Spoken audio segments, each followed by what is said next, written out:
Well, this is fantastic. This setup, I love it. Yeah, me too.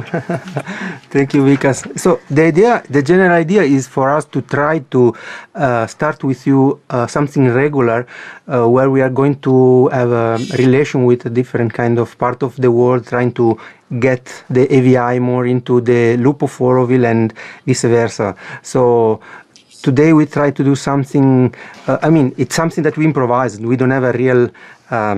Maybe you have a list. I saw it. I just wrote a few things down, but Renu's good. And also, what I think is, eventually we're starting like this with you and us talking, but maybe there is something that event you would go to and that you would want to record, or so it could be anything. So should I just read you a little bit of the questions that I had down? Okay. Go ahead. Just for people to know, what is the Auroville work that one does? First of all, a little bit about you, obviously. Yeah. And then I was curious to know what kind of work the AVIs do on a regular basis and answer questions. What questions do people have most? Then I was also a bit curious about the international zones, because the AVIs seem so involved in the international zones. So I have maybe some questions. Okay. Well, if need be, prompt me if we miss any of that as we talk through, okay? Traditionally, AVI has been seen as being an organization of people who've either lived there or who are connected with it, who are devotees of Mother and Sri Aurobindo, and people who believe that Auroville is a great thing and it should succeed. And our role traditionally has been to regard, to see what's happening in Auroville, to see what the needs are, to try and raise the funds that are necessary, and any other resources that Auroville needs, because it's not always just funding either, and also to, so to speak, spread the word about Auroville wherever we happen to be.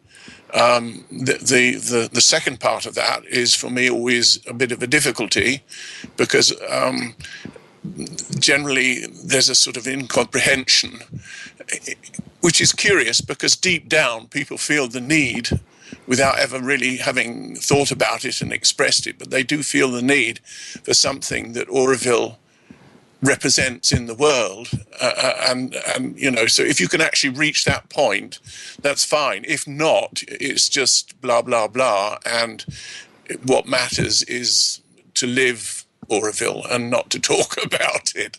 Exactly. So that's kind of our dilemma over here. And AVI as such then also, not just in UK but generally, is asking itself, is there anything more that we should be than just simply a facilitating organisation that facilitates Auroville to the community that you're in and facilitates funds to Auroville from the community that you're in? And I think generally there's a sort of a feeling that it would be good if we could be more involved in what actually happens in Auroville,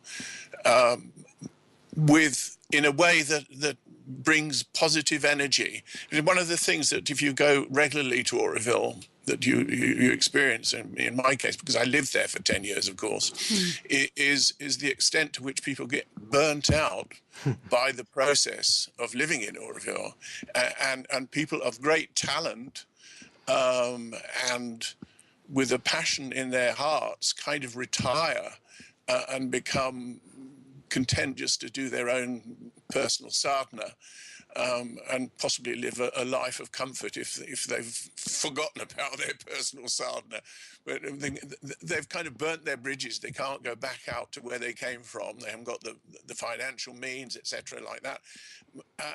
And you look at this and you think that is such a shame. But one of the things of what do you think contributes to that burnout the most from an outside perspective?